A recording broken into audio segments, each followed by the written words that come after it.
Hello, and if I can just welcome you to the, may I say, the Chic piping studio. I've just come into possession of a beautiful set of pipes, R.G. Hardy, circa about 1966. I'm told by the lady who I got them off that they actually at one time belonged to a bagpiper in the Reading pipe band, which I will follow up with the greatest of interest. The bagpipes themselves are actually 100%, everything is authentic, from the blowpipe right through to the chanter, and the drones themselves are in tip-top condition. The pipes have been very well looked after. There are no cracks whatsoever. You'll notice that the blowpipe itself, it has a curved mouthpiece. However, that can be replaced with a straightened one if required. I can remember in the 1970s this was all the rage at one time, and I can remember myself in the 70s actually playing with a blow stick that had been bent or whatever to that angle.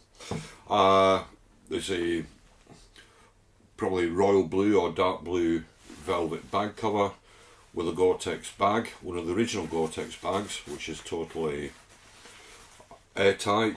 What I'm going to talk to you about now, it's actually oiling with the correct bore oil, which I have here, which is Blackwood bore oil, your drones and your bagpipe in general. Why oil your drones? It's quite simple. It helps it season the wood, hopefully will stop the wood from cracking, and in general terms keep the wood nice and healthy. When should they be oiled? A lot of it depends on obviously where you live in the world. When I was out in Qatar, I made sure I oiled my pipes at least every two month minimum. In the UK, again it depends on your house. Do you do the fatal mistake of parking your pipes next to the central heating?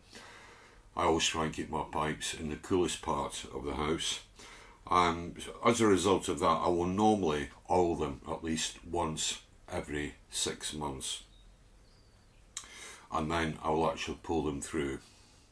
Your drones should be cleaned every time you play them, and especially after a long blow.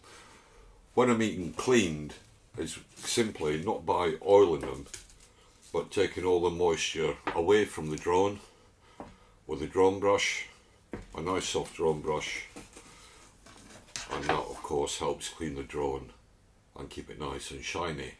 And looking at that drone there, it's like the inside barrel of a rifle, if you ever looked up a rifle barrel. Not down the rifle barrel, of course, you're looking the wrong way. Anyway, so how's it done? Well, the tools you need are obviously Blackwood oil, which I keep in a container here in case it spills, it makes a nasty mess. Your pipe itself, variety of drone brushes, which I've got on a piece of string here, and a pull through and some flannelette. Flannelette, of course, just being soft sheet. I use two pull throughs. One is homemade, which is essentially a coat hanger with a tiny hook on the end, which enables me to pull through the narrow bores quite firmly and quite gently. There we go, that's all it takes. For the wider bores, I tend to use this type of pull through, which again is on a string with a piece of weight behind it. The best way to do it is do it the opposite end. And again, the benefit of this pull through is there is another piece of material here where you can hook up something on if it ever gets stuck in the bore. You never want too much flannelette, never get it stuck in the bore, because it will take you an age to get it out, and that's at least, or at best, should I say, at least, you're going to have a broken bagpipe. So the way to do it is take some bore oil. I normally just put it inside the drone, a couple of drops, and allow it to actually seep through. I'm going to lay it down in this exercise in case it falls down, and again here, and just let it seep through the wood. Putting the top on, back in the container, and then what I'll do then, I'll take a smaller brush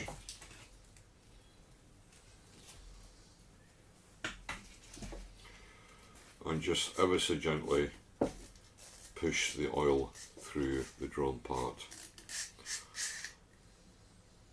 And here as well, to make it nice and clean.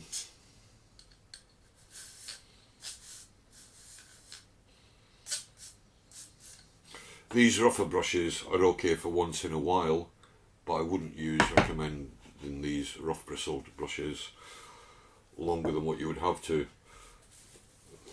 And again, the wider part of the drone here, just employ a wider brush and the same detail. Oil inside, a couple of drops. Very expensive, this oil.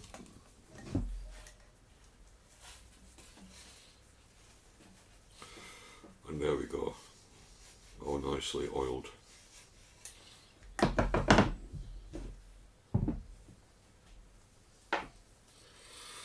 those on the floor there.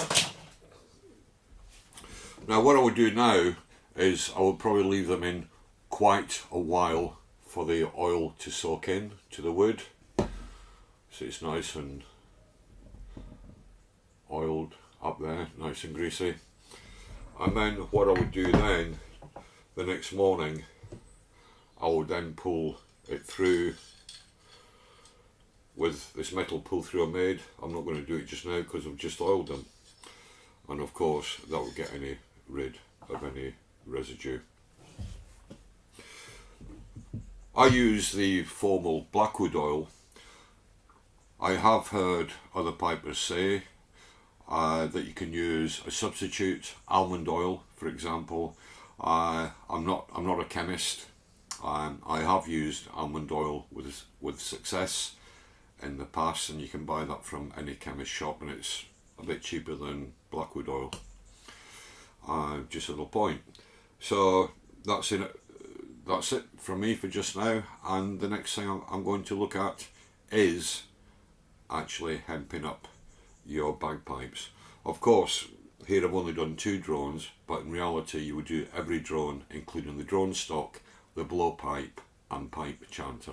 I've just done these 2 for just to show you how it's done. See you the next time. What I'm going to talk to you about now, it's the actual hemping up of bagpipes. Very important to check your bagpipes on a regular basis. Essentially, there are 3 types of hemp. The black hemp here I'm holding is already resined with the black resin.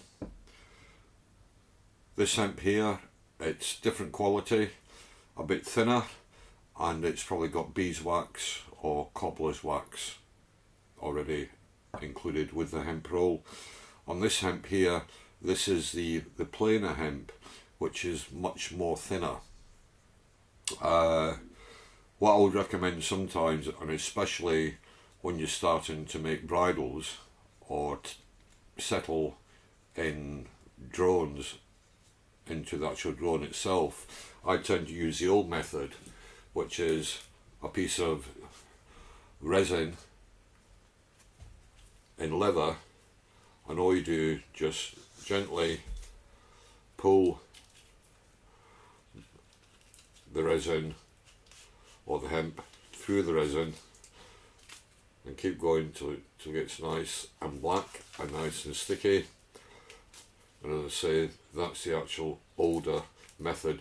The more you do this, of course, the more tackiness the hemp gets. So that's essentially 3 times of hemp. So what I'll do now is I'll show you how to hemp up your pipes in a proper manner.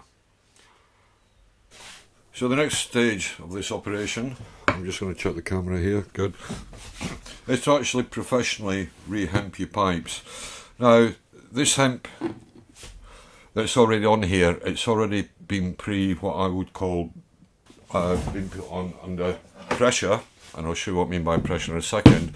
And what I'm going to do now, I'm just going to finish it off, the last couple of layers, with some black resined hemp, and this is going on really tight, making sure that I get as much of it as equally on as possible. Now the benefit about doing it over the yellow hemp at this stage is you can see exactly where the black hemp is going on. Now the hemp I'm using just now, I've doubled 2 hemp balls together. Of course, just saves a bit of time, and it still works, but the pressure on my finger there, I'm really putting a lot of pressure on, making sure it's nice and tight, so that what will not happen is that the stock will move within the hemp itself. The hemp should always move with the stock. I see how that nice and tight that's going on there. Now this will take me quite a while, so I don't want to bore you to tears, so I'll switch off the video and come back in a second. Okay, so there we are. I've managed to do one piece of this hemp. Now what I'm going to do now is I'm going to use a metal bar. This one's ideal for what I use it for. What I'm going to do, I'm going to compress the hemp here.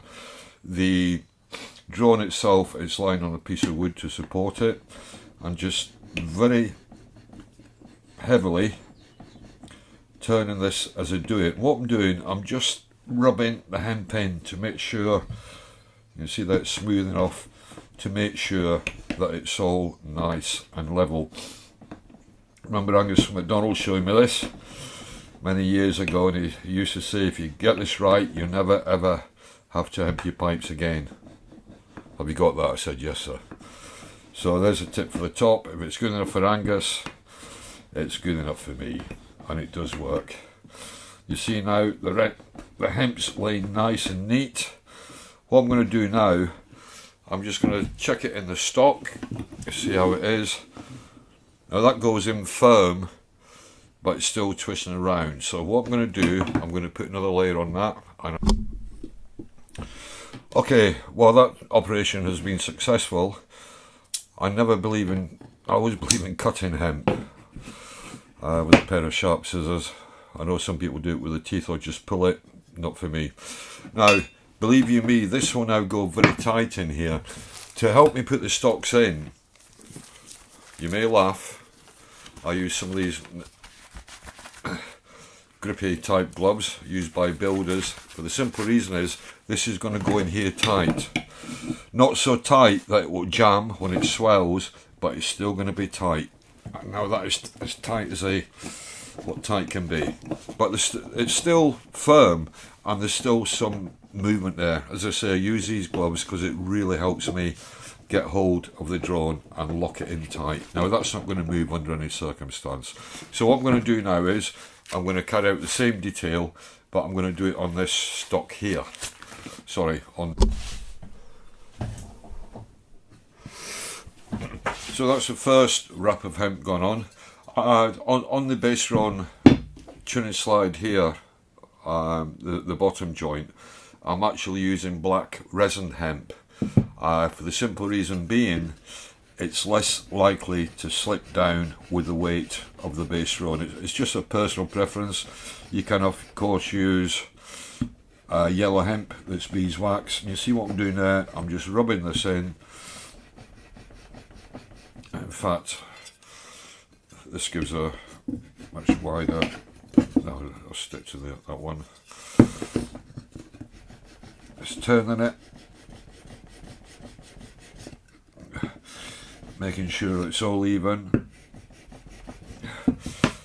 It's going to need another roll on it. As you can see, it's not quite there, still slack, no good. So I'll just put another roll and switch off the camera. And again, just making sure it's all flattened in.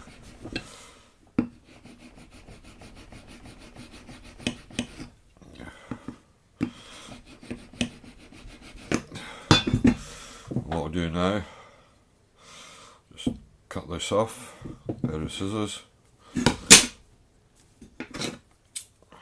Keep my fingers out of the way, of course. Get rid of that. Just make sure that's flattened in. Lovely. Now, let's see what it's like now. Beautiful. That's beautiful. One twist and it comes down. One hand. So let's see what it does in the pipes.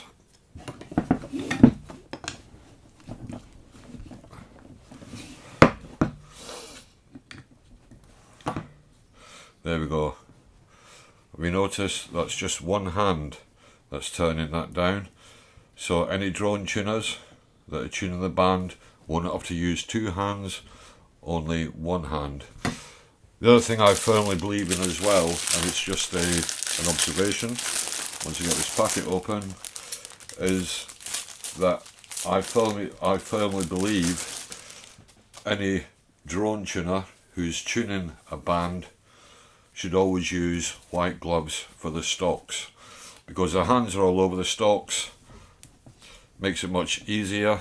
And also, more importantly, if you've got any silverware that you've polished, or brassware or alloy that you've polished, no grease is going to get on that and permanently disfigure it. So as I say, it's a good tip for drone readers, drone tuners.